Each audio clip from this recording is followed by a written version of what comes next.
본문 말씀은 호렙산에서 모세를 부르시는 하나님의 부르시는 장면을 소상히 보여주고 있습니다.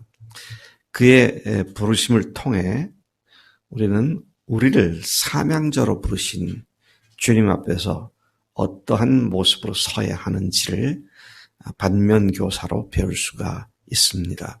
1절부터 15절까지에는 보면 모세는 장인 르우엘, 즉 르우엘을 다른 말로는 또 이드로라 그러죠. 이드로의 집에서 처가살이를 하면서 양떼를 치고 있었습니다. 그가 양떼를 치고 양떼를 이리저리 몰고 다니다가 호렙산 서쪽 방향에 있는 하나님의 산 호렙에 도착을 하게 되죠. 그런데 거기서 그는 크고 놀라운 광경을 목격하게 됩니다. 그것은 바로 불이 붙은 떨기 나무가 다 없어지지 아니하는 것이었습니다. 모세는 그 크고 놀라운 광경이, 그래서 크고라고 했는데 어마어마한 산불을 얘기하는 것이라 그 기이한 광경을 크고 놀랍다, 그렇게 말을 하죠. 어찌된 영문인지를 알기 위해서 그곳으로 다가갔습니다.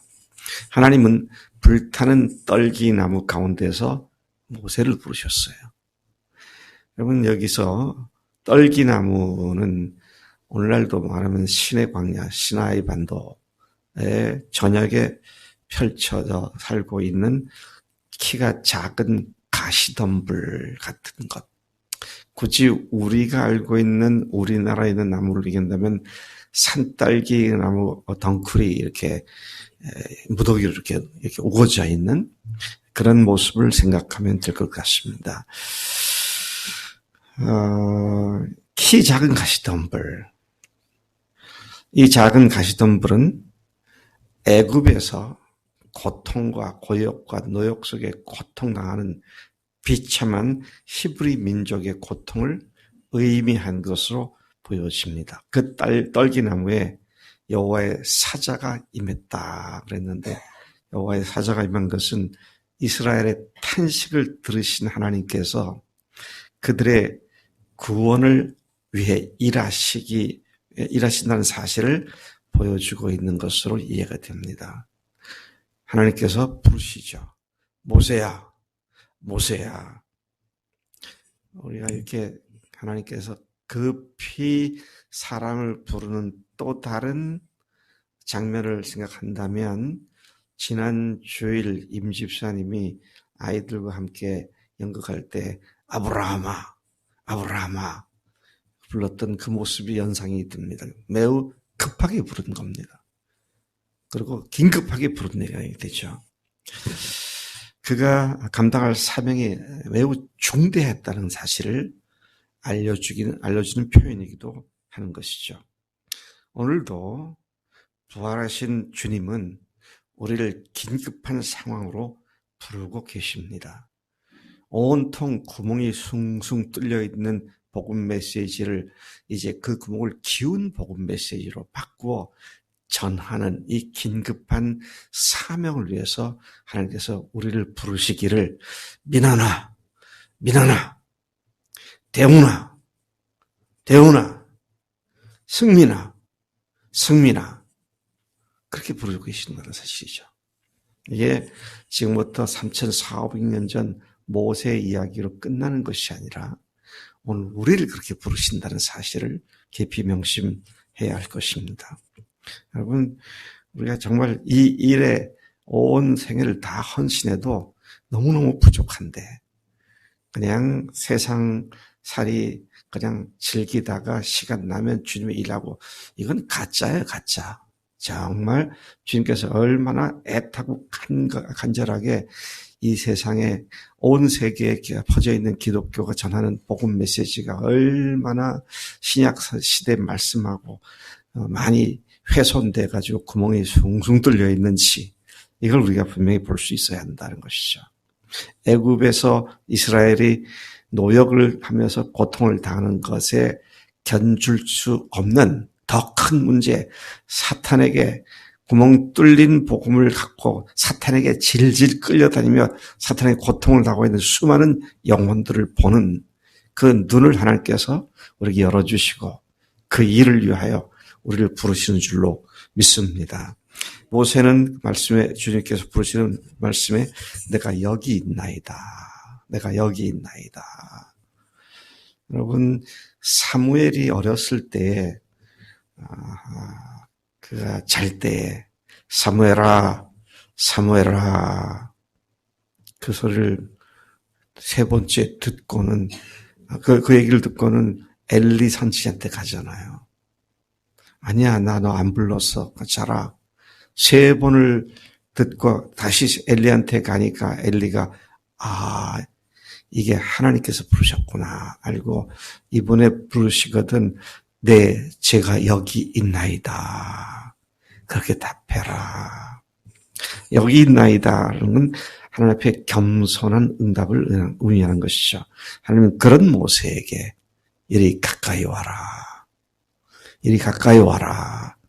하나님께서 죄송합니다. 이리 가까이로 오지 말라. 그렇게 말씀하시죠. 네가 선 곳은 거룩한 땅이 네 발에서 신을 벗으라. 이렇게 시작된 하나님과의 첫 대화를 시작으로 그는 그 후 40년간 일마다 때마다 주님과 대화하면서 그에게 주어지신 사명을 완수하는 그런 생애를 살게 된 것을 보게 됩니다. 하나님께서는 모세에게 가까이 오지 말라, 접근치 말라. 그런데 그것은 거룩하신 하나님의 임재가 있는 곳이었기에 그렇게 말씀을 하신 것이죠. 여러분 인간은 거룩하신 하나님께 나아갈 수 없는 존재로 전락해 버렸기 때문에 그분의 거룩함을 범접치 못하게 하시는 하나님의 말씀인 것이죠. 이스라엘 백성들이 그 후에 이 신의 산에 와서 하나님과 신의 산 언약을 맺을 때에 하나님께서는 그 산에 경계선을 그어놓고 이 이상은 절대로 올라오지 마라. 올라오면 내가 그들을 죽일까 내가 염려한다. 그래서 하나님께로 나아가는 선을 그어놨었죠. 성소와 지성소 사이 성소로 들어가는 그 모든 경계선이 어디까지는 이방인이 들어갈 수 있고 어디까지는 유대인들이 들어갈 수 있고 어디까지는 제사장이 들어갈 수 있고 어디까지는 대제사장만이 들어갈 수 있고 성소, 지성소가 바로 그런 것이죠. 그것을 통하여 하나님의 거룩함에 더러운 죄인들이 범접하는 것을 금하신 하나님의 뜻을 우리가 잘 이해하고 있습니다. 그러나 이제 우리는 어떻습니까? 예수님의 그 찢기신 몸 때문에 그 육체가 찢기심으로 말미암아 인간이 감히 하나님께 나아갈 수 있는 새롭고 산 길을 마련해 주셨다고 히브리서 10장 20절에서 분명하게 선포하고 계시죠. 참 우리가 얼마나 엄청난 복된 세대에 살고 있는 사람인지 참 놀랍습니다. 모세조차도 가까워오지 말라고 했던 그 하나님께서 이제는 우리에게 말씀하시기를 인회야 이리 와라. 나래야 졸지 말고 이리 와라. 이렇게 그러시잖아요. 그러니까 은혜의 보좌 앞에 담대히 나아갈 자가 되었다. 우리는 이런 복음 안에서 새로운 우리의 존재의 의미를 다시 생각하게 되는 것이죠. 주님께서는 계속 말씀하세요. 네 발에서 신을 벗으라. 신과 발은 특히 중동 지역의 경우에는 주로 산달을 신고 다녔죠. 그러니까 발이 항상 먼지나 오물로 더럽혀질 수 있으니까 어느 집에 초대받아 가면 그 집 주인이 나와서 제일 먼저 하는 것이 발을 씻겨주는 일을 하잖아요. 새 속에 온갖 더러운 것에 더러워져 있는 그 발을, 그 신을 벗으라고 이제는 성별된 삶을 살라고 부르시는 주님의 말씀으로 이해가 됩니다. 그런가 하면 당시에 고대 중동 또 근대 중동까지도 마찬가지입니다만은 종들, 노예들은 맨발로 살았죠. 내 발에서 신을 벗어라.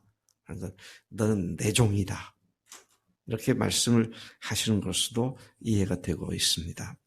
하나님께서는 모세가 당신의 종이 된 것을 선언하셨다. 그렇게 말씀을 하시는 거죠. 6절, 여기 하나님 자신을 계시해 주십니다.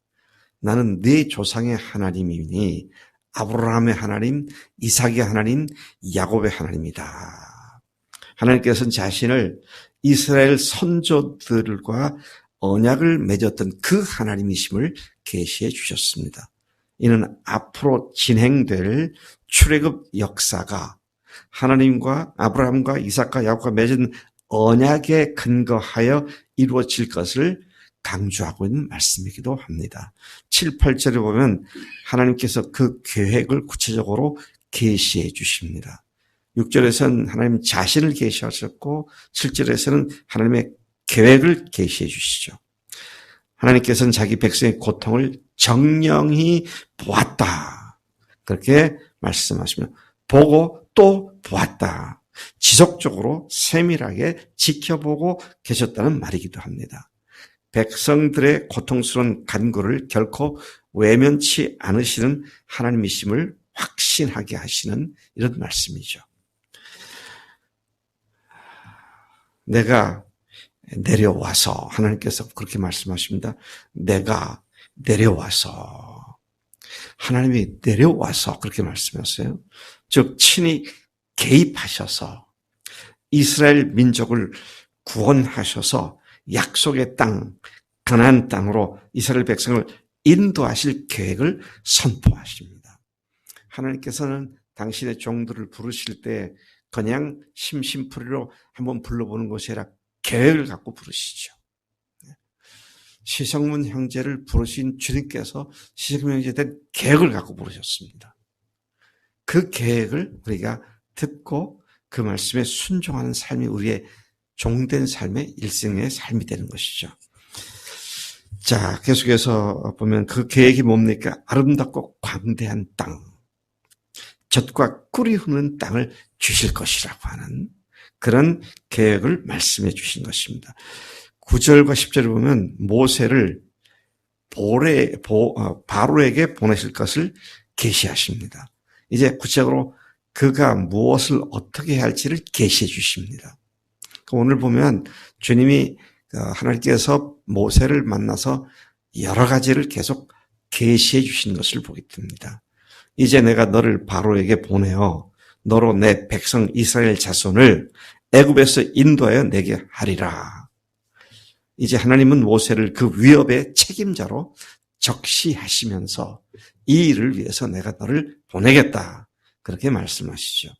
11절과 12절에서는 모세가 하나님으로부터 자기가 적격자인지를 여쭙고 하나님의 확실한 확약을 받는 그런 내용이 나옵니다.